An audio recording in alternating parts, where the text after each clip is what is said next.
नमस्कार। किसी शहर की पहचान उसकी ऊंची ऊंची इमारतें, चौड़ी चौड़ी सड़कें और फ्लाईओवर्स नहीं होते। वहाँ की सभ्यता और संस्कृति होती है।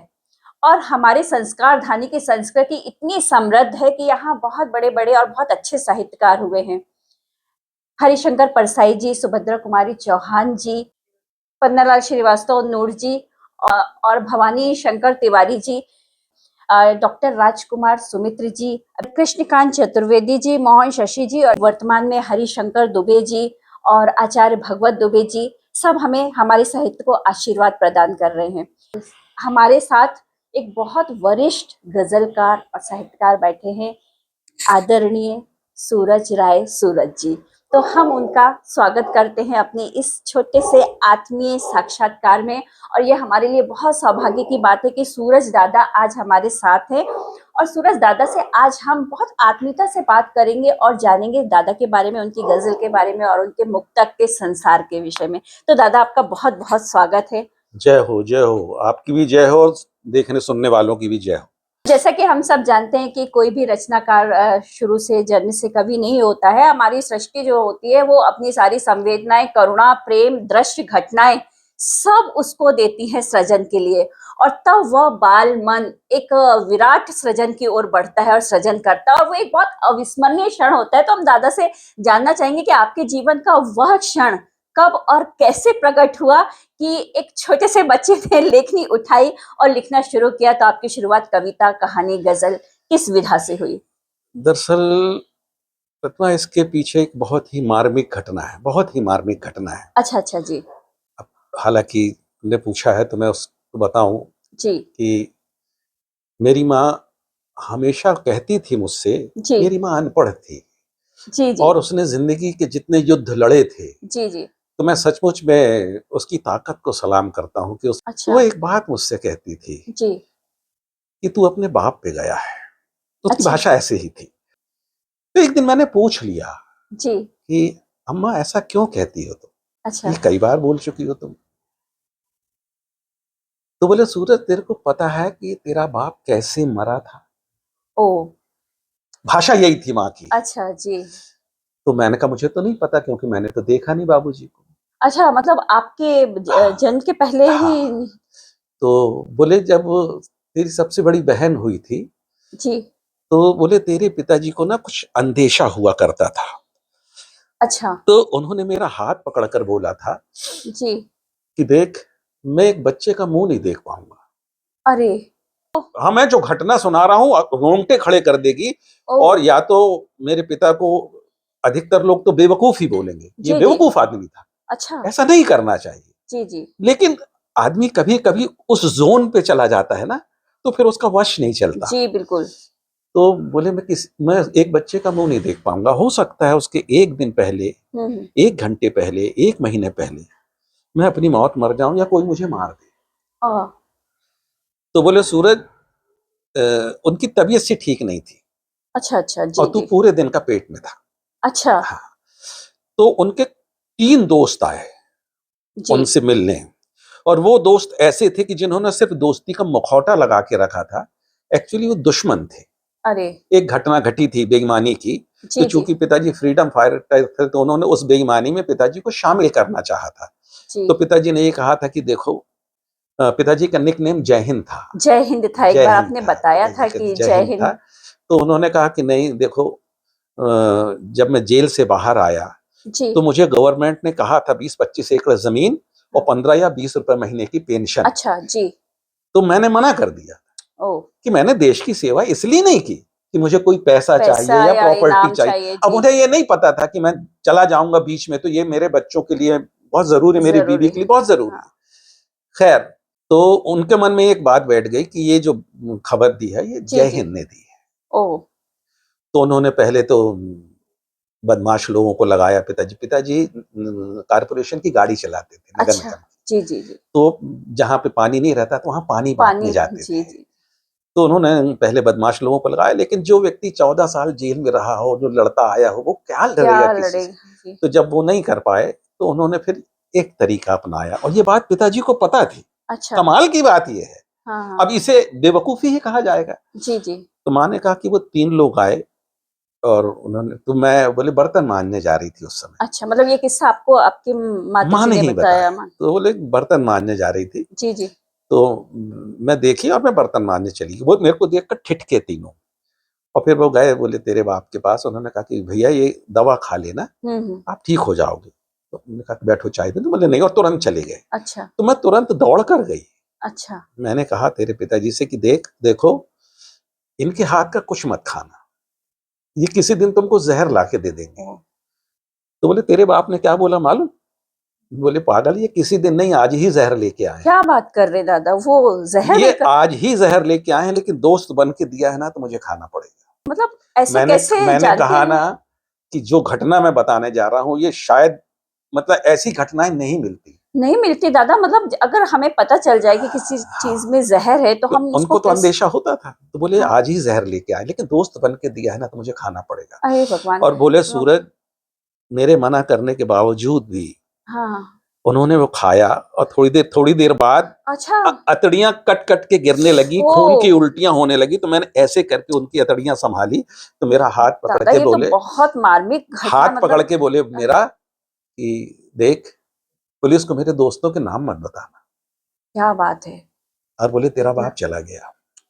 उस समय तेरे बाप को दोस्त दिखे, 3 लड़कियां नहीं दिखी, 1 लड़का नहीं दिखा, जवान बीवी नहीं दिखी, और तू पूरे दिन का पेट में नहीं दिखा।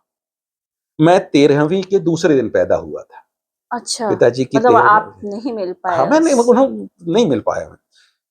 तो अब माँ तो इतनी भोली थी, तो बोले सूरज जब तू हुआ ना, और इसके बीच में इतने इतने सारे कड़वे अनुभव है कि मैं बताऊंगा तो रोंगटे खड़े हो दादा जाएंगे। अभी भी मुझे लग रहा है, इंसान मतलब से नफरत होने लगी कि इस बीच में उस विधवा, उस अनपढ़ औरत के साथ जो समाज ने करने की कोशिश करी। तो बोले जब तू पैदा हुआ ना, तो ऐसे लेके नर्स आई, बोले लड़का हुआ है। जी, जी। तो बोले सूरज मैं ऐसे करके तेरे दोनों पंजे पकड़े पैर के और फेंक दिया, क्या बात कर रहे दादा? फेंक दिया तेरे को। मतलब छोटे बच्चे को पैदा हुआ बच्चा। तो और चोट ये नहीं माँ आई? बताई, बोले तू फर्श पे घिसटता हुआ दरवाजे के बाहर चला गया। ओह! मैंने इतनी जोर से फेंका, और मैंने कहा इसको ले जाओ, ये तो अभागा है। कुछ चोट और कुछ जो ऐसा भी हो, कुछ? ईश्वर है, बोले ये अभागा है, ये पैदा होते से बाप को खा गया। मतलब कि वो इतने दर्द और पीड़ा में थी हाँ, उस समय कि उनकी गलती क्या है? तो जब उनकी। माँ ये घटना बताती थी ना, हाँ, हाँ। तो मैं माँ से ऐसे देखता था कि अम्मा, जब ये मेरे को बताती है तो तेरे मन में एक बात नहीं आती कि मेरे को तू ये घटना बताती तो तेरे को लेकर मेरे मन में कुछ बात क्या आएगी? आएगी? हाँ। तो वो इतने भोले पर सोचती कहाँ आएगी रे। तो मैं ऐसे दोनों गाल पकड़ के हिला के ऐसे लिपटा लेता था कि कुछ नहीं आएगी, क्योंकि मैं जानता हूँ मतलब कि, उनकी सच्चाई वो देखिए कि कि उन्होंने जो किया बच्चे के साथ, वो उतनी ईमानदारी और से। प्रतिमा मैं सच बताऊं कि जी, मुझसे मेरे बहुत बहुत नजदीक जो लोग हैं, जी, जी। मेरे साथ जिंदगी में बहुत ही अविश्वसनीय घटनाएं हुई हैं, हुँ, और बहुत तकलीफदेह घटनाएं हुई हैं। हुँ। मेरी सबसे बड़ी कमजोरी है कि मैं बीमार व्यक्ति हूँ। जी, जी। बीमार बीमार, मतलब कैसे स्वास्थ्य बीमार आपका? ऐसा कि भावनाओं के स्तर पे मैं बीमार हूँ। मतलब आप बहुत ज़्यादा इमोशनल हैं, मतलब बहुत कुछ लोग तो ये कहते हैं कि इनकी शिराओं में ना खून नहीं बहता, आंसू बहते हैं। आँसू बहते हैं। बस लेकिन इतना कह सकता हूँ कि जिसको दुनिया फेंकती है, तो उसे माँ उठाती माँ है। उठाती है, अब माँ ने भी लेकिन जिसे माँ ने फेंका हो, किसकी ताकत है कि उसे उठा ले? उसे उठा ले। और माँ का फेंकना था, वो पैदा हुआ 10 मिनट, 20 मिनट, 25 मिनट का बच्चा बड़ा हो गया। क्या बात है दादा! और वो जो संवेदनाओं का अंदर वो जो शुरू हुआ, तो मैं खुद परेशान हो जाता हूँ। मुझे ऐसा लग रहा है दादा कि जो आपकी माँ थी, वो अपने पति की मृत्यु से बहुत परेशान थी और वो समझ नहीं पाई कि वो क्या कर रही है, और उनको तकलीफ नहीं, ये हुई। परेशान तो ठीक है, मैंने कहा ना कि हाँ, उस दौरान बीच की जो कुछ घटनाएं थी, घटनाएँ थी, जो मतलब समाज के लोगों ने माँ के साथ व्यवहार व्यवहार किया था, किया, वो वो चीज़ मैं नहीं एक्चुअली। बता रहा हूँ हाँ, कि घृणा हो जाएगी इंसान से, इंसान सा वो थोड़ा-सा अर्ध-विक्षिप्त जैसे ऐसे हो गई होंगी, और परेशान हो गई होंगी जो कि कुछ कर नहीं सकती, जो अनपढ़ है। और उसके बाद लेकिन अ, उस औरत ने, एक अनपढ़ औरत ने उस मोहल्ले में जाने टोकरी में बेर बिस्किट रखकर 5 बच्चों को पाला, क्योंकि पढ़ी लिखी थी नहीं। पढ़ी-लिखी। और मैंने अपनी माँ का संघर्ष देखा है। जी, जी, जी। तो जब मेरी माँ कहती थी कि बाप पे गया, तो मैं एक बात कहता था कि देखो अम्मा, हाड़ मास का कोई भी व्यक्ति हो, जी, जी। अगर वो कहता है कि मुझे दुख सहना अच्छा लगता है, जी। मुझे धोखे खाना अच्छा लगता है, जी। तो वो झूठ बोलता है। किसी को भी अच्छा नहीं लगता, मुझे भी अच्छा नहीं लगता। हम्म। लेकिन जो मेरी नियति है हम्म। उससे तो मैं नहीं भाग सकता, पहली बात। दूसरी बात, बाबूजी को जितना लिखना था वो अधूरा छोड़ गए, वो भी मेरे हिस्से में आ गया, क्योंकि अब इसके बाद कोई ऑप्शन नहीं है। पर कितने आश्चर्य की बात है दादा कि आपने अपने पिता को देखा ही नहीं और उस रिश्ते पर आप इतने अच्छे मुक्तक लिखते हैं, इतने अच्छे अशार रहते हैं आपके कि जैसे कि अभी अभी मतलब आपके और आपके पिता की अभी भी उतनी मित्रता है, मैं उतने बात ही आप करता हूँ, करीब है, मैं बात करता करीब हूँ हैं। उनसे, जी मैं जी, माँ से बात करता हूँ। मतलब जो रिश्ता आपने देखा ही नहीं, हाँ। उस रिश्ता पर आप इतना अच्छा कैसे लिख सकते हैं? मतलब आप सुनाएंगे दादा प्रतिमा, मैं पिता पे? बहुत कमाल की एक बात बताऊं, जी जी एक घटना और बताऊं अपने पिताजी की, वो जी भी जी सुनकर हैरत होगी कि ये व्यक्ति कैसा था। जी आज हम नेट के जमाने में जी रहे हैं, जी, बिल्कुल लेकिन आज भी पुरुष अपनी मानसिकता से हटा नहीं है। नहीं हटा है। अब इस बात को सोचो कि आज से लगभग लगभग 78-80 साल पहले जी। मैं जो बात बताने जा रहा हूं कि तुमको लगेगा कि यार ये कैसे हो सकता है, और ये कैसा आदमी था हम्म। ये एक घटना तो मैंने बता दी। जी अब जी दूसरी घटना कि आज से 78-80 साल पहले वो व्यक्ति, जब पहली संतान हुई बेटी, हम्म। तो उन्होंने खुले तौर पे बोल दिया कि मेरे बच्चों के नाम के आगे मेरी पत्नी का सरनेम चलेगा, मेरा नहीं चलेगा। क्या बात है, बताइए इतने साल पहले। मेरे पिताजी राय थे, जी मेरी माँ जायसवाल थी। जी। हमारे सारे भाई बहनों के नाम के आगे जायसवाल लिखा हुआ है, जायसवाल सर्टिफिकेट हो स्कूल और सब जगह, सब जगह। नौकरी में जी। सब जगह वही लिखा हुआ है। अच्छा। अब लेकिन हुआ क्या कि जब मैंने लिखने के बाद इसको रखना शुरू किया, हाँ हाँ। तो मैं बाबूजी की फोटो के सामने खड़ा हुआ, जी। और मैं तो देखो जैसा हूं, बच्चा हूं, ऐसे ही मजाक करता। तो मैंने कहा सुनो यार, ये सूरज जायसवाल सूरज थोड़ा लंबा लगता है, तो हमको तुमसे राय चाहिए, अच्छा, और राय ये चाहिए कि अपनी राय दे दो हमको। पिताजी का सरनेम आपने तो राय हमने ले कहा लिया। इसमें हम कम से कम राय लिख दें, तो हम राय। इतना लंबा नहीं लिखेंगे यार, सूरज जायसवाल सूरज, सूरज राय सूरज सूरज राय रहने दो ना। सूरज। और जैसा कि दादा ने अभी कहा कि वो अपने जन्म के 20 मिनट बाद ही बड़े हो गए थे, तो मैं कहना चाहूंगी कि दादा आज जो दादा की आयु है ये आज भी बच्चे हैं, ये बड़े नहीं बनता मुझसे, तो मुझे नहीं आज भी मालूम बेटा कि बड़े कैसे हुआ जाता कैसे है। हुआ जाता है? आप सिर्फ एक बात ध्यान रख ले कि कई लोग मुझसे कहते हैं, एक छोटी सी घटना और बताऊं मैं, अपने जी यहाँ कला वीत का है। जी, कला विथिका में तो कितने कार्यक्रम होते हैं। तो मैं नहीं जाता, इसलिए नहीं जाता जी कि दादा। मुझसे बोलते हैं कि दादा आप आते क्यों नहीं हो, तो मैं यही कहता हूं कि यार आपके 1000 कार्यक्रम उठा लो, लेकिन गाने वही 50 रहते हैं, उसी उसी में आप सारे घूमते रहते हैं, आप कुछ नया प्रयोग ही नहीं नया करते, प्रयोग। जबकि हजारों गाने बहुत अच्छे। लेकिन एक दिन बोला उन्होंने, इत्तेफाक की बात, बिल्कुल इत्तेफाक जी की जी बात, कि जी मैं पहुंचा तो जी। 8-10 लोग आ गए, बोले दादा आपके साथ फोटो खिंचाना है मुझे। अच्छा। तो मैंने कहा क्यों, बोले आप सेलिब्रिटी हो। मैंने कहा ये किसने कहा जी। यार, मैंने कहा गाली नहीं मेरे को यार, मैं हम्म। कोई सेलिब्रिटी नहीं हूं यार। जी। अरे बोले दादा हम लोग को तो पता है। इतनी बात ही हो रही थी कि अगर कला वीथिका में गए तो देखे कि एक अर्ध विक्षिप्त से भी थोड़ा ज्यादा विक्षिप्त व्यक्ति आता है, अच्छा। बड़े बड़े बाल, मेरे पास फोटो रखी उसकी, बड़े जी बड़े जी बाल और बड़ी बड़ी दाढ़ी सफेद, जी जी। और अर्ध विक्षिप्त से भी ज्यादा अच्छा वैसा, अच्छा। मतलब विक्षिप्त व्यक्ति है वो। हाँ। और उसे देखकर मेरे मन में एक बड़ी अजीब बात आई। मैंने कहा अच्छा मैं कितना बड़ा सेलिब्रिटी हूं, मैं अभी प्रूफ करता हूं। जी। और वो अपने ऐसे ऐसे करते हुए, अब जैसा है वो तो बच्चा है, वो ऐसे ऐसे करते हुए आया था, और मैं उसके सामने ऐसे खड़ा हो गया। जी मैंने कहा मैं आपको सादर प्रणाम करता हूं, तो उसने ऐसे करके देखा मुझे। जी। तो मैंने कहा भैया मैं सेलिब्रिटी हूं, ये लोग कह रहे हैं, अच्छा। तो आप मेरे साथ फोटो खिंचाएंगे क्या। हाँ हाँ। इसके बाद उसका रिएक्शन देखना कि जैसे मैंने कहा तो ऐसे करता, "हट!" और चल, और मैं पेट पकड़ के हंस रहा, जी और जी जी सारे लोग सन, जी जी जी। और मैं क्योंकि मुझे इसी की उम्मीद थी कि ऐसा ही ऐसा होगा। ही होगा।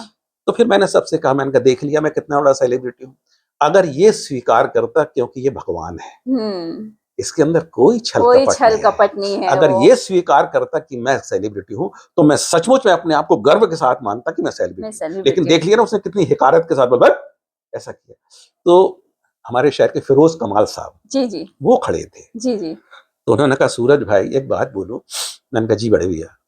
बोले इतनी बड़ी सच्चाई जी। और खुद को मजाक बनाकर बोलना, ये सबके वश की बात वश नहीं की है। बात नहीं है। मैंने कहा मैं तो ऐसा ही हूँ। दादा मैं अभी आपसे ये बोल रही थी कि आपने अभी पिता के लिए मैंने बोला, तो आप कुछ सुना दीजिए अशार शेर जो आपके मन में पिता के लिए आए, क्योंकि ये आप लोगों का बहुत अनदेखा अनछुआ रिश्ता है। जब थकान के अश्क तुम्हारी पेशानी से धुलते हैं, घर की छत दीवारों दर पे रंग खुशी के घुलते हैं। जी अम्मा, दीदी, भैया, दादा, दादी, मैं, दुनियादारी, बाबूजी तुम वो चाबी जिससे सब ताले खुलते हैं। सब ताले खुलते हैं। क्या बात है दादा, बहुत अम्मा, बढ़िया। दीदी, भैया, हाँ, दादा, दादी, मैं, मैं दुनियादारी, दुनिया, बाबूजी तुम वो चाबी जिससे सब ताले खुलते हैं। सब ताले खुलते हैं। तो कितना प्यारा रिश्ता हमने है। खूब लिखा है माँ के ऊपर। माँ को हम कहते हैं कि माँ के कदमों के नीचे जन्नत है। जन्नत होती है। जी मेरी एक गजल का एक शेर सुनना बेटा। बिल्कुल स्वागत है दादा, बिल्कुल शेर सुनाइए जी। वो मैंने बाबूजी रदीफ पे लिखी थी। अच्छा जी। लंबी गजल थी, लेकिन सिर्फ उसका मतलब और वो शेर सुनाऊंगा। मैं सुनना। यदि याद करूं तो वो तो नहीं है कि घर की क्या जमीन माँ तो आसमान थे बाबूजी, नहीं ये नहीं वाली नहीं है? नहीं नहीं नहीं नहीं। जी जी। तो अब समझे हाँ, खुशबू से तर हैं बाबूजी। अब समझे अब खुशबू से समझे तर हैं बाबूजी। खुशबू से तर हैं बाबूजी। बचपन में लगता था डर हैं बाबूजी। डर है बाबूजी। जी अब समझे खुशबू से तर हैं बाबूजी। जी जी। बचपन में लगता था डर हैं बाबूजी। और ये शेर देखना बेटा कि कहते हैं भगवान के ऊपर है अम्मा। जी कहते हैं भगवान के ऊपर है अम्मा। अम्मा। अम्मा के भी परमेश्वर हैं बाबूजी। बाबूजी क्या बात है, अम्मा के भी परमेश्वर कहते हैं पति बाबूजी। परमेश्वर होता है, कहते बिल्कुल हैं बिल्कुल। भगवान के ऊपर है अम्मा। अम्मा अम्मा के के भी भी परमेश्वर हैं बाबू। बाबूजी, तो मतलब बाबूजी का कद कितना कद बड़ा है कितना। कि माँ खुद कहती है अपने जी बच्चे जी से कि मेरी सच्चाई जी। तेरे बाबूजी से है। जो सच बात है सच बात। कि मेरी सच्चाई तेरे बाबूजी से है। जी सारी अच्छाई तेरे बाबूजी तेरे से बाबूजी से है। है। और माँ बोली बेटे तुझको एक बात बता दूं, मेरी ऊंचाई तेरे बाबूजी तेरे से है। बाबूजी से क्या है। बात है, क्या बात है। जो सच है सच है, तो वो सच है। सच है। माँ तो रो देती है, जी जी। माँ के आंसू बच्चे देख लेते हैं, बच्चे देख, पिता रो नहीं सकता। सच बोल रहे हैं आप। पिता के आंसू हमेशा मैं चार पंक्तियों में देखना है जी कि बिल्कुल स्वागत। नीला तकिया बाबूजी का, जी नीला तकिया बाबूजी बाबूजी का, का, पीला तकिया बाबूजी का, बाबूजी का, नीला तकिया बाबूजी का, बाबूजी का, पीला तकिया। बाबूजी ये का। हमने देखा जी कि जी। नीला तकिया बाबूजी का, पीला पीला तकिया तकिया बाबूजी बाबूजी का। का, लेकिन रंगों ने देखा है गीला तकिया बाबूजी का। क्या बात। हम नहीं देख पाते कि जी जो गीलापन निकलता है माँ पिता की आंख से, वो ये रंग रंग देखते हैं। देखता। बताइए इस रिश्ते को हम क्या बोले इसको, कि दादा ने कभी अपने पिता को नहीं देखा, उनके साथ रहे नहीं है, वो प्रेम उन्होंने आभास नहीं किया, इसके बाद भी इतना दर्द, इतनी पीड़ा पिता के लिए, माँ के लिए, हर एक रिश्ते के लिए।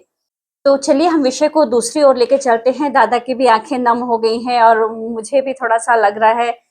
तो हम दादा को, यही ताकत है मेरी, जी जी, यही कमजोरी है यही और यही ताकत है। ताकत है। दादा बहुत ज्यादा भावुक है और हर रिश्ते के प्रति। हाँ, एक अभी वो बात पीछे छूट गई दादा की, आपकी माँ बोलती थी कि तू पिता पर गया है। हाँ। तो मतलब आपकी भी मित्रता और आपके भी दोस्त जो है वो उतनी घनिष्ठता से आप उनसे मिलते हैं, उनके साथ आपके संबंध हैं। और मैं देखती हूँ कि हमारे यहाँ की इतनी सारी संस्थाएं हैं, उन सबसे आपके बहुत घनिष्ठ संबंध है। सब लोग आपको, मतलब कोई एक व्यक्ति ऐसा नहीं मिलता है जो सूरज दादा को ना चाहता हो। मतलब आप वाकई साहित्य जगत के सूरज हैं जो सबको बराबर रोशनी देते हैं। लेकिन दादा मैं आपसे ये प्रश्न करना चाह रही हूँ कि आज के समय में जो नए गजलकार हैं वो गजल तो बहुत अच्छे लिख रहे हैं, लेकिन जो रदीफ, काफिया, वजन और क्या एक और चीज क्या रहती है गजल में, बहर, इन सबको ज्यादा तवज्जो नहीं दे रहे हैं और लिख रहे हैं।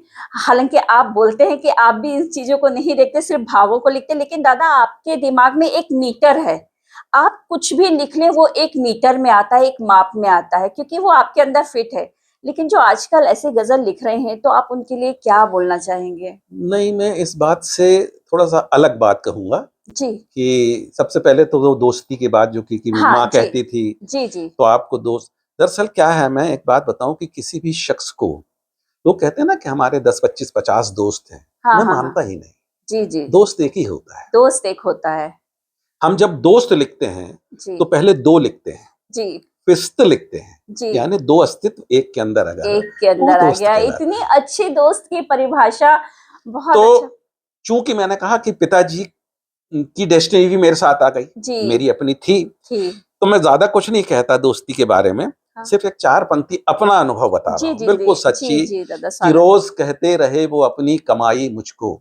जी और ये बिल्कुल सच बात है कि मैं जिसके साथ भी रहा हूं, वो उसने एक बात सीना ठोक के बोली है कि हमारे साथ एक दौलत है, दौलत है। सूरज नाम की, कि रोज कहते रहे वो अपनी कमाई मुझको, जी सामने उनके खुदाई भी न भाई मुझको, जी और दोस्तों ने मेरी दोनों निकाल ली आंखें, तब कहीं जाके दिया साफ दिखाई मुझको।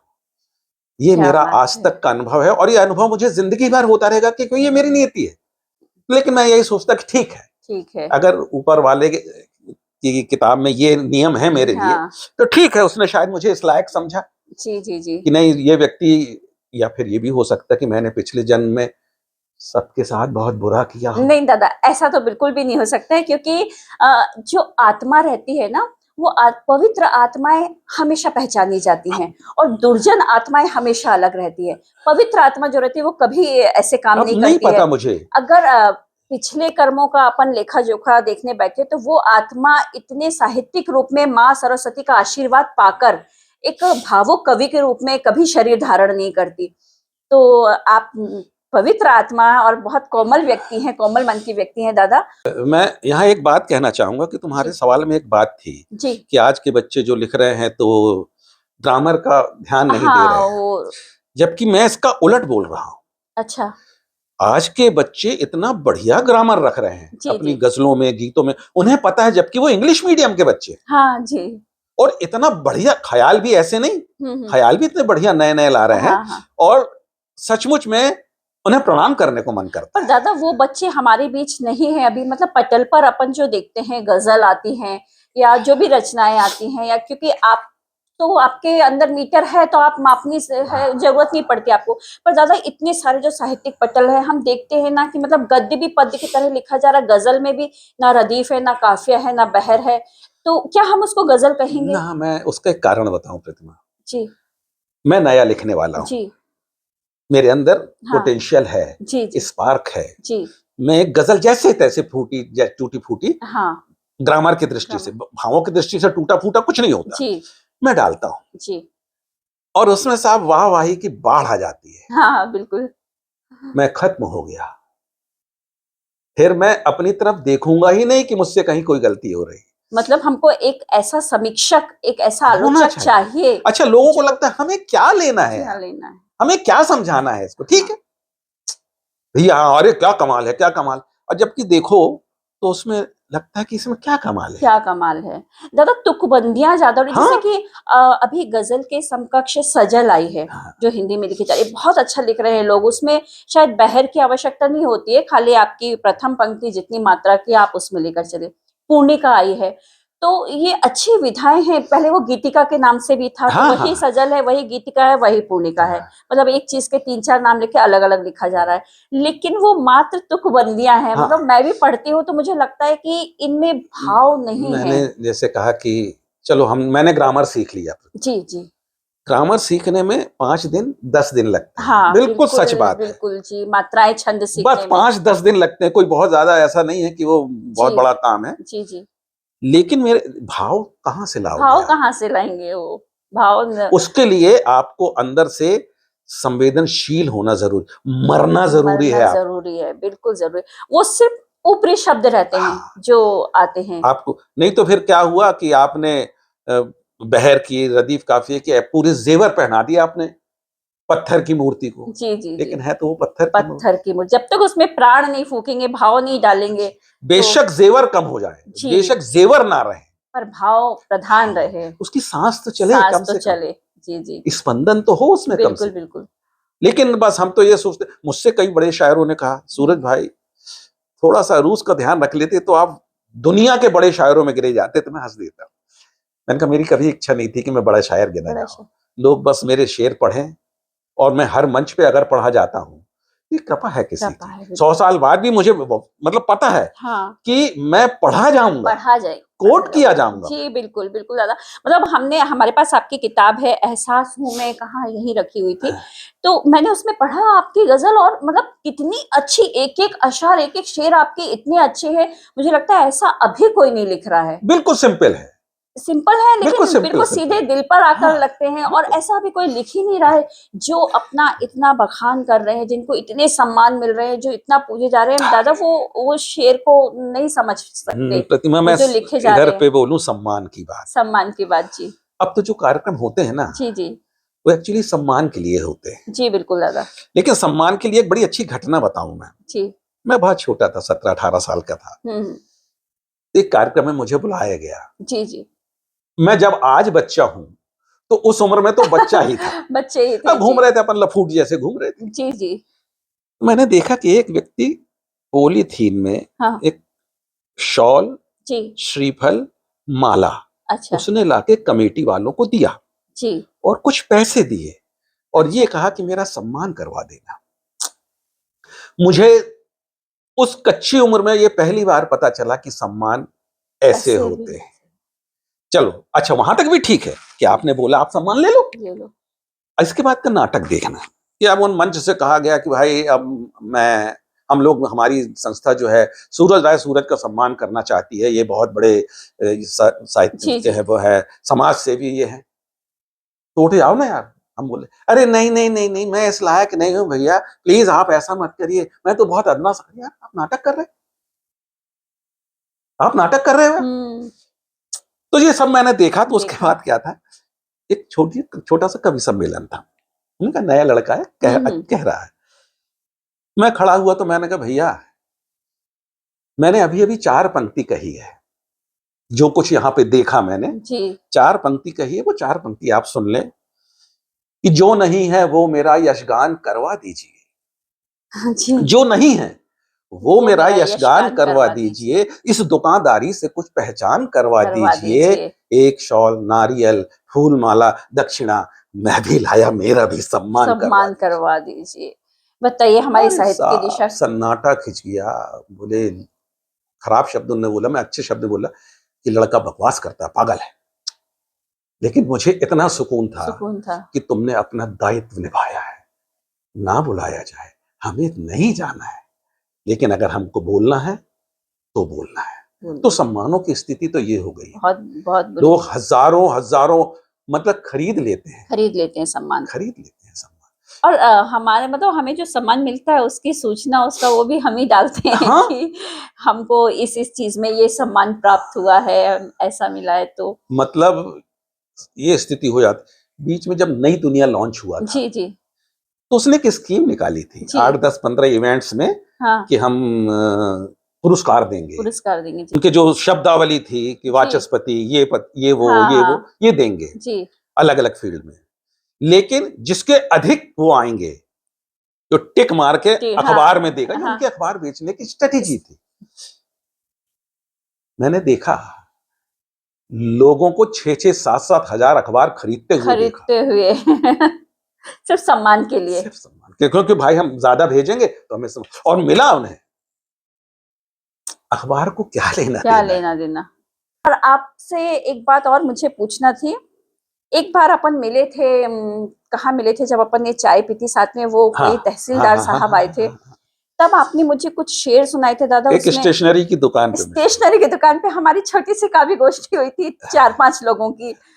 तो आपने मुझे एक शेर सुनाया था दादा, वो मैं आज भी याद करती हूँ। कुछ तोते को और आसमान को लेकर था कि वो तोता पिंजरे में है, वो मतलब दिल में बसा हुआ था। और वो वो भी शब्द। दरअसल प्रतिमा एक घटना हुई थी। जी, मैं जी। बाजार में खड़ा था जी, और मेरी नजर गई एक पिंजरे पे, जो तोते का पिंजरा था, जी, धूप में रखा हुआ था। जी।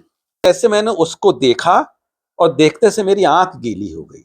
ये आपकी बिल्कुल आप संवेदना है जो आपको पता नहीं चलता है और वो काम कर काम देती है। कर जाती है, आपने बताया था। उसके बाद मुझे समझ में आया। जी। तो जब मैं घर पे आया हुँ, हुँ। तो 4 पंक्तियां माँ ने लिखवाया मुझसे अच्छा, कि अब उस दृश्य को सामने रखना कि वो पिंजरे की बीच की पट्टी पर ऐसा बैठा हुआ है, बैठा ऐसा हुआ है, कितना करुण सर दृश्य। झुकाकर आंख बंद हुँ, करके। कि मैं लाख आंख मूंदूं, जी, पंजे भी कस लूं, कस लूं। लेकिन मैं लाख आंख मूंदूं, पंजे भी कस लूं, लेकिन पंखों पे कोई मेरे परवाज लिख रहा है। क्या बात है! इतनी पीड़ा कोई भी कोई महसूस कर लेगा, लेकिन जो बिल्कुल, इसके आगे की पीड़ा वो पागल ही महसूस कर सकता है वो आज तक कि हम पागल हैं वो कि मैं सुन लाख आंख मूंदूं, पंजे भी कस लूं, लेकिन पंखों पे कोई मेरे परवाज लिख रहा है, और पिंजरे को मेरे रख दे सैयाद घर के अंदर, क्या बात है! बाहर से मुझको मेरा आकाश दिख आकाश रहा दिख है। रहा है, हम उसके साथ क्या कर रहे क्या हैं? करेंगे?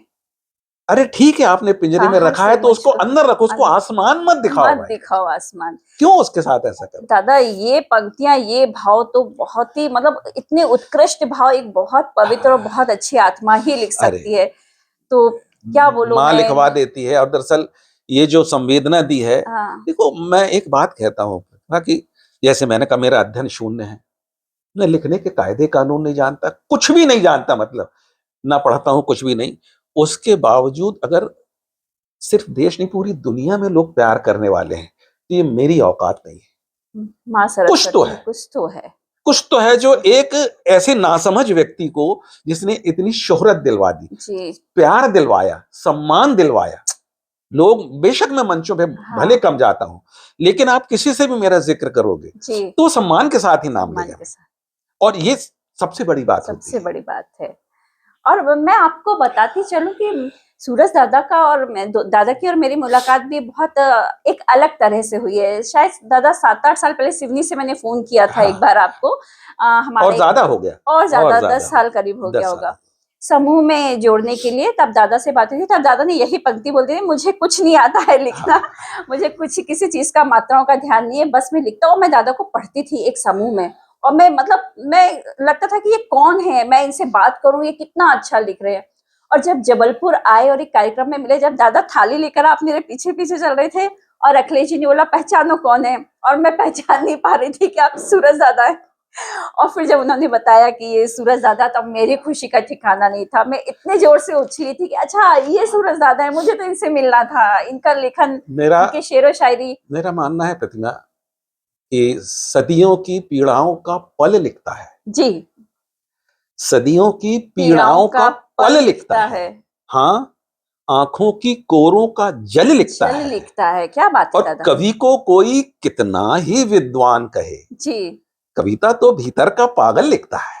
क्या बात है दादा! इसका आपकी बुद्धि से कोई कोई लेना लेना देना देना नहीं, कविता तो भीतर का पागल लिखता है। 100% नहीं। सही बात है। और पागलपन है तो आप कवि हैं।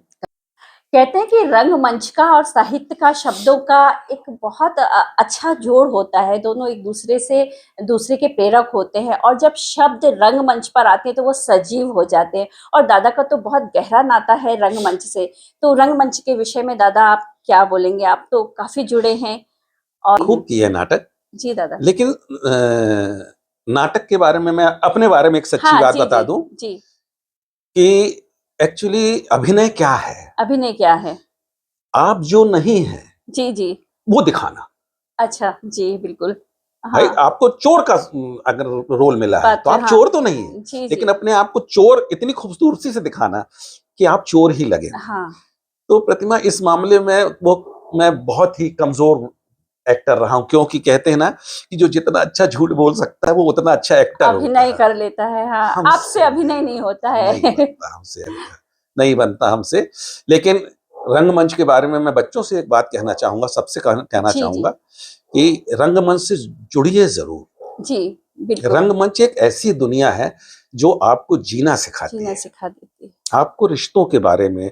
मैं जहाँ करता था विवेचना रंगमंडल, जी तो जो बच्चे आते थे, मैं कमाल की बात बताऊं कि जब वो आते थे तो मैं पहले ही कहता था कि देखो, हो सकता है घर में तुम गिलास उठाकर पानी ना पीते हो, हाँ। इतनी बादशाहत जी हो तुम्हारी घर में, जी जी लेकिन ये जो चबूतरा दिख रहा है जी। उधड़ा हुआ, जिसमें सीमेंट उखड़ी हुई है, हम्म, इसमें तुम्हें झाड़ू लगाना पड़ेगी। बिल्कुल। और अगर झाड़ू लगाते समय जरा सी भी शर्मिंदगी आए तो गेट खुला है, बाहर। चले जाना। क्यों?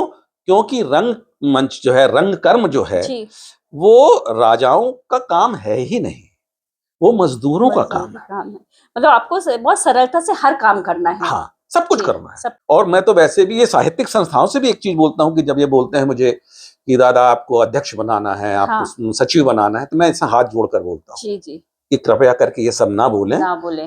कोई ईमानदाराना काम करना, ये शर्त जरूर लगाता हूँ। कोई ईमानदाराना काम करना, बता देना मैं हॉल में झाड़ू लगा झाड़ू दूंगा। लगा दूँगा, ये बात एक बार मुझे और आपने कोई बोला। शर्म नहीं है, जी, जी, मुझे कोई शर्म नहीं है, मैं गेट पे खड़ा हो जाऊंगा, जी, जी, मुझे कोई शर्म नहीं। बस शर्त मेरी इतनी है कि काम ईमानदाराना काम होना चाहिए, उसमें ईमानदार। बाजार नहीं होना चाहिए। और शायद यही कारण है कि प्यार बहुत करते हैं लोग, जी, लेकिन मैं बाजार में सेट नहीं होता। सही, मतलब जो सच में चाहते हैं कि दादा को मंच पे होना चाहिए, होना चाहिए। उनकी भी मजबूरी होती कि यार क्या बुलाएं इनको दादा, यार। ये बात मैं आपसे व्यक्तिगत भी पूछना चाह रही थी कि आप नहीं दिखते हैं कार्यक्रम हाँ, में। जैसे मैं भी जितने कार्यक्रम में जाती हूँ, तो मेरी नज़रें ढूँढती हैं कि कभी-कभी आप पीछे बेंच पर बैठे हुए दिख जाते थे, पीछे चेयर पे बैठे हुए कार्यक्रम में। पर मैं देखती हूँ कि सूरजदादा नहीं दिख रहे हैं बहुत सारे मैं कार्यक्रम में। सबसे पीछे बैठता हूँ। हाँ, आप पीछे उसके बैठ। पीछे कोई जगह नहीं होती, दीवार रहती जी, है। मैं सबसे बिल्कुल, पीछे बैठता हूँ कि बिल्कुल, बस किसी बिल्कुल। की नजर ना पड़े, और जी, जी। चुपचाप ऐसे करके, नहीं तो लोग देखते हैं, तो हाँ। कई लोग फिर मेरे बारे में कसीदे पढ़ने लगते हैं, जो मुझे अच्छा नहीं लगता। जी, जी, ये जी। प्रोग्राम दूसरा है, ये हाँ। किसी के लिए कसीदे-असीदे मत पढ़ो यार। जी, बस जी। जैसा है मैं ऐसे हाथ जोड़ता हूँ कि भैया कुछ बोलना नहीं। कुछ बोलना नहीं। हाँ, ये आपकी सरलता और सहजता है दादा। वो तारक मेहता का उल्टा चश्मा में जो हाथी भाई थे, एक बार आपने बताया था वो आपके बहुत अच्छे मित्र हैं और आपकी बात होती है उनसे, और उनके जाने का आपको बहुत दुःख भी हुआ था। ना ऐसे लोग सच बताऊँ मैं बहुत खतरनाक होते हैं मेरे जी। लिए खासकर। जी, जी। खतरनाक शब्द मैं जोड़ रहा जी, हूँ जी। कि वो इतना अपनापा, मैंने क्या किया था उस शख्स के लिए? जी। कुछ नहीं, वो प्रोफेशनल दुनिया का आदमी था, हाँ। मैं इमोशनल दुनिया का आदमी हूँ। उसने किताब एक व्यक्ति से ली, 2-4 मुक्तक पढ़े, फ़ोन किया, उसको बीमारी लग गई सूरज भैया की। अच्छा। और वो जिस तरीके से मतलब प्यार करता था, मतलब मैं छोटा-सा उदाहरण दे रहा हूँ कि मुझे फ़ोन आया, जी। "भैया बम्बई आओ।"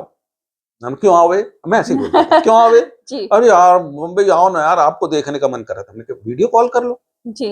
"अरे यार आप नहीं समझते ना, उसमें नहीं, ऐसे सामने देखने का मन कर रहा है।" अच्छा। हमने कहा हम कहीं बाहर जा रहे हैं। झूठ बोला मैंने, जी, बिल्कुल जी। झूठ बोला, जी, जबकि जी। मेरी फितरत में झूठ बोलना नहीं। जी। और वो समझ गया कि झूठ बोला। झूठ बोला। अच्छा, अच्छा तो आपको मिलना नहीं है ना मेरे से, तो एक काम करते हैं, मैं आ रहा हूँ जबलपुर। हुँ। मैंने कहा नहीं, बोले भैया, मैंने कहा तुम आओगे, तुमको सँभालना मुश्किल हो जाएगा, हुँ, तुम अलग हुँ। पहचान में आते हो। हम कहाँ तुम पकड़ेंगे यार भीड़ को। तो उसके शब्द थे, बोले भैया आप एयरपोर्ट आ जाना, मैं आपको देखकर लौटती फ्लाइट से लौट आऊँगा। लौट आऊँगा। ये पागलपन देखो उस व्यक्ति का। तो मैंने एक दिन उससे कहा था जी। कि जब वो हाथ पकड़ के मेरा रोने लगा, बोले भैया मेरे जिंदा रहने की 2-3 वजह हैं, एक आप हो, हुँ, हुँ। कभी मुझसे नाराज नहीं होना, मैं मर जाऊंगा। तो मैं तो फूट के रो दिया था। जी, जी। मैंने कहा बेटा अब तुझसे डर लगने लगा है कि तू मुझे कोई बहुत बड़ा धोखा देने धोखा वाला है, देने वाला है। क्योंकि मेरी जिंदगी में ये हुआ ही हुआ है कि जिसने सीना ठोक कर बोला है कि मैं आपका हूं, वो दूर हो तो गया वो है। किसी ना किसी तरीके से मुझे धोखा दे के गया है। और 9 जुलाई 18 की बात है, मैं लखनऊ में था, हुँ, हुँ। और मैं जैसे बचपना करता हूँ, मैं एक दुकान में बैठा हुआ था कुर्तों की, तो वहाँ हँस रहा था खिलखिला के, और फ़ोन आया, और एक देवांग सोनी है, बहुत हुँ, अच्छा हुँ। बांसुरी वादक है। उसने कहा कि भैया भैया नहीं, दादा भैया नहीं रहे। अब मुझे समझ में नहीं आया कि मैं क्या करूँ? क्या करूँ? इतनी बड़ी खबर थी। और मैं फ्लाइट से गया, किस्मत हुँ। की बात देखो, मेरे से 2 सीट पे पीछे उसके मम्मी-पापा बैठे थे। ओह! बम्बई में जैसे प्लेन रुका, तो हाँ। मैंने कहा चल पीछे की दरवाजे से निकल, जैसे पलट के देखा तो मम्मी बोली, "सूरज तू?" अच्छा। तो मैंने कहा, "हाँ मम्मी, वो फ़ोन आया था मुझे।" हाँ। तो वो पापा जी तो ऐसे पीछे हुए और ऐसे किए, हाँ। कि बताना मत। बताना तो मत। बोले, "क्या फ़ोन आया था सूरज?" वो शंकित तो थी, उनको जैसे लाया जा रहा था, वो हाँ, शंकित थी। शंकित थी तो मैंने कहा, उनको। "नहीं आज़ाद ने", मैं आज़ाद, उसका नाम आज़ाद, कवि आज़ाद थे। कुमार जी, आज़ाद। जी, जी। मैंने कहा, "आज़ाद का फ़ोन आया था कि भैया आपसे मिलने का मन कर रहा तो आ जाओ।" तो मैं लखनऊ में ही था। "सूरज तू सही कह रहा है।" मैंने कहा, "मम्मी कैसी बात कर रहे हैं?" अब अंदर से लेकिन मैं कट रहा हाँ। हूँ। घर पहुँचे और जैसे पता चला, मुझे याद है कि मम्मी रोती जाएँ और सिर्फ़ एक वाक्य बार-बार दोहराए थे, सूरज भी झूठ बोलता झूठ है, बोलता है। सूरज भी झूठ बोलता है। उनका जो उनका विश्वास था मुझ पे अटूट। बहुत रिश्तों से जुड़ जाते हैं। आपके साथ जो लोग आपके पास आते हैं, आप उन रिश्तों से बहुत जुड़ जाते हैं। क्या है प्रतिमा, देखो मुझे तुमको मिलवाया ईश्वर ने, जी, तो यार तुम्हारे लिए तो मैं ईमानदार रहूं ना। जी, सही बात है। 25 लाख की आबादी है, एक उनको क्यों नहीं मिलवाया? सही बात तुमको है। मिलवाया, ऐसे कुछ चंद लोगों को मिलवाया, जी, जी, जी। पूरे शहर से तो नहीं मिलवाया। जी, दादा। तो मैं उन रिश्तों के, मुझे झूठ बोलना है, मैं लोगों से कहता हूं कि अगर आपको झूठ बोलना है, छल करना है, तो अगर आपके पास 100 रिश्ते हैं तो 101 से झूठ बोलना शुरू करो, उनको छोड़ दो, को छोड़ दो। उनको भर। लेकिन विडंबना ये है कि आदमी उनको ही छलता उनको है। ही छलता है जो आप पे बहुत ज़्यादा हाँ, विश्वास करते उनको हैं। ही छलता है, ये दिक दादा, मैं इतने सालों से आपके साथ हूँ, बस ये आखिरी क्वेश्चन है। मैंने कभी मतलब आपसे पूछा भी नहीं और मुझे पता भी नहीं कि आपका परिवार और आप कहाँ रहते हैं, आपका परिवार में कौन-कौन है, क्या है? ये मैं सही में नहीं जानती और मैं वाक़ई जानना चाहती हूँ। बस ये समझ लो कि ख्वाब फूलों का जी, नजर के लिए सलाख हुआ। जी। ख्वाब फूलों फूलों का का नजर के लिए सलाख सलाख हुआ, हुआ। ओस की धार से तलवों का दिल हलाक हुआ। ये तो अपनी ही लकीरों का हुनर है, वरना आरती के दिए से किसका मता खाक हो। और मैंने शुरू में ही कहा था कि मेरे साथ जिंदगी में अविश्वसनीय घटनाएं घटी हैं, अविश्वसनीय। जो आपको भावनात्मक रूप से मतलब मार देती हैं, मार और देती मेरे जैसे व्यक्ति को तो मैं तो खत्म हो जाता हूं। तो ये सवाल इतने से ही समझ लो कि ठीक है, नहीं है अपनी लकीरों में, अगर आप कुछ नहीं है तो नहीं है, ठीक है, क्या एक दादा शिकायत। का इतना पूरा परिवार, पूरा देश दादा का परिवार है। इतनी जगह जाते हैं, इतना स्नेह, इतना प्रेम मिलता है, इतना अच्छा मिलता है। दादा, आप जाते-जाते आप अपना कोई पसंदीदा कुछ गाना, हमने आपकी गज़ल शेर तो सुन लिया, आप बहुत अच्छा गाते हैं। हाँ हाँ पसंदीदा हाँ। गाना आप कोई 2 लाइन सुना दें चलते-चलते। ओह, मुकेश जी का हाँ, बहुत ही मुकेश। चर्चित गाना है, जी, जी, जी। क्योंकि मैं कट नंबर गाना सुना सकता हूं, लेकिन लोगों ने सुने नहीं है। जी, जी, जी, मैं बिल्कुल आप बहुत चर्चित गाना सुना रहा हूं। बिल्कुल। जाने कहाँ गए वो दिन, कहते थे तेरी राह में नजरों को हम बिछाएंगे। जाने कहाँ गए वो दिन, कहते थे तेरी राह में नजरों को हम बिछाएंगे। चाहे कहीं भी तुम रहो, चाहेंगे तुमको उम्र भर, तुमको न भूल पाएंगे। बहुत अच्छा दादा, बहुत अच्छा गाया आपने। हमने एक बार आपको स्टेज पे सुना था और आज सुना है। तो बहुत अच्छा लगा। और ये अंत नहीं है, ये प्रारंभ है। अभी दादा से हम और भी आगे कभी दादा आएँगे, मिलेंगे तो बहुत सारी बातें और करेंगे और शेरो-शायरी, गज़ल सुनेंगे, मुक्तक सुनेंगे। और अभी आज के लिए बस इतना ही। दर्शकों से तो पूछ लेना जी। कि उन्हें अच्छा लगा कि आगे मुझे अच्छा, बर्दाश्त कर नहीं, पाएंगे कि नहीं, नहीं कर नहीं, पाएंगे, बिल्कुल भाई पूछ करेंगे, बिल्कुल करेंगे दादा। सब प्रतीक्षा में होंगे आपको सुनने समझने के लिए और लेना। आपकी गज़ल मुक्तक सुनने के लिए सब प्रतीक्षा में होंगे। तो चलिए, आपका भी दादा बहुत-बहुत अरे धन्यवाद। हाँ, चलो ठीक है। आप ये सबको भी धन्यवाद। नहीं, नहीं, वो दरअसल मुझे लगा कि ये शायद अ, इसकी इंटरव्यू की एक मर्यादा है कि धन्यवाद बोलना पड़ता है। नहीं तो मैं अपनी आदत के अनुसार बोला था, तुम्हारे धन्यवाद की ऐसी की तैसी। पर दादा, मुझे ऐसा लगा आप इतनी देर से बैठे हैं, अब आप अरे बाप रे! मैं मालूम आया हूँ, मैं इतना परेशान होके आया हूँ।